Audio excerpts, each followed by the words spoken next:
బాలాజీ వెంకటేశ్వర స్వామి క్షేత్రము తిరుమల కొండపై నుంచి స్వామివారు ప్రత్యక్షంగా దిగి వచ్చి నిలబడిన క్షేత్రం. ఇక్కడ ప్రాధాన్యత వెంకటేశ్వర స్వామికి.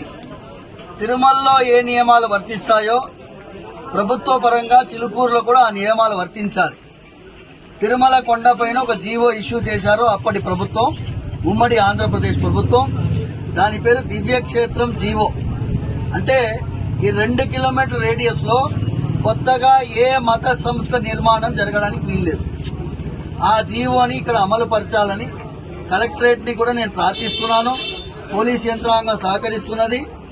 అక్కడ నిర్మాణానికి ఏ ప్రయత్నము జరగకూడదు.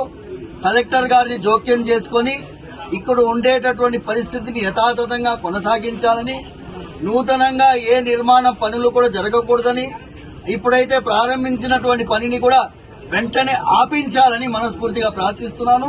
ఎందుకంటే దీనివల్ల లక్షలాది మంది, కోట్లాది మందికి ఆరాధ్యుడైనటువంటి వెంకటేశ్వర స్వామి క్షేత్రంలో మత ఘర్షణలు జరిగాతాయేమో అని భయంగా ఉన్నది.